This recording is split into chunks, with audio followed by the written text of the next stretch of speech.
As we said, the green building is not about just energy, it is about the indoor air quality as well. And indoor air quality is one of the most neglected subject as of today, because indoor air quality, when it is bad, it leads to an employee or the occupant's laziness, fatigue, and getting even sick frequently, and not having a lot of headache. When you have a headache for 2 hours, that means all your meetings are gone and you can't focus on the work. Your productivity really reduces during that period. And one of the causes for headache, it could be an indoor air quality. And when you are in the office, just open the app and see how is the indoor air quality, and you will be surprised. Most of the time it will be in the red, it will not be in the green.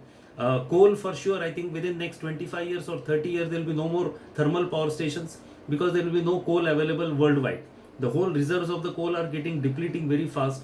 So likewise, even the petroleum products are also, and that is why the electric cars and other things are coming up, so that we don't depend more on the fossil fuels as such. And when you reduce the waste, it is not just the waste that is being reduced, it is the energy that was spent to generate that waste also gets reduced. So there are multiple benefits of waste reduction. And imagine if there are 10 buildings using efficiently their water, then the discharge in the drain will be lesser.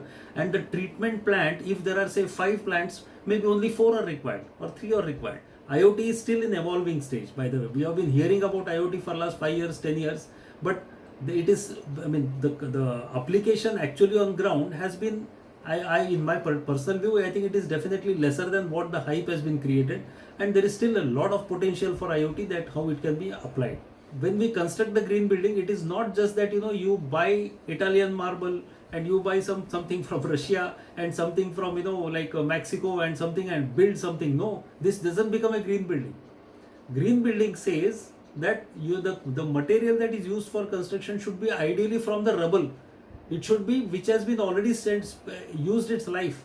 You are not going to use a new material, for example, say new bricks, new something.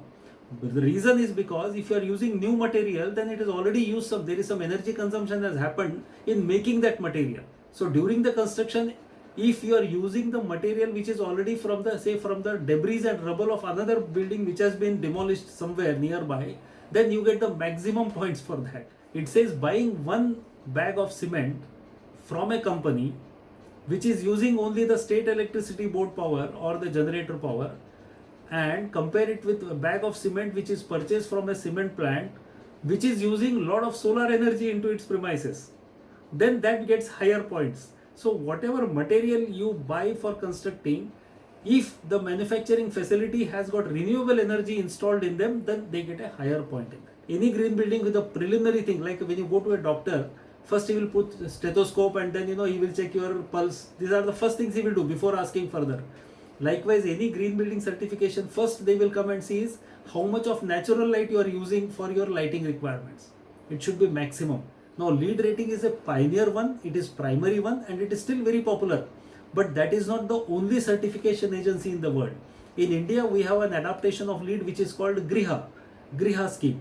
And then there is a for example, Emirates, in all the Middle East, they have got something called the Emirates Green Building Council, EGBC. In Singapore, they have got their own green building kind of criteria, the LEED rating. So there are 40 different certifications are there, and they have got their own criteria which are largely similar, but having specifics related to their country. That net zero building is defined or classified as a building where the energy consumption throughout the year is equivalent to the energy that is generated within the building premises on a yearly basis. And retrofit is when an equipment is working well.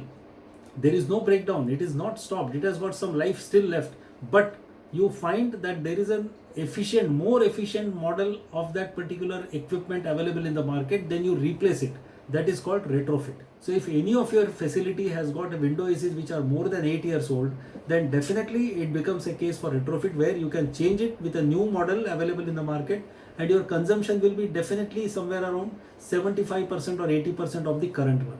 So your payback period would be roughly around 2 years maximum, 2 years, 2.5 years, and then you get the savings thereafter. Occupant behavior and education. This is probably very important. This is equivalent to all the above, because you may have all these things, but if the people inside, if the people who are occupying the building are not really conscious, if they are not really aware, and if they are not really concerned about the energy conservation and the efforts that the company is taking, then it's all going waste.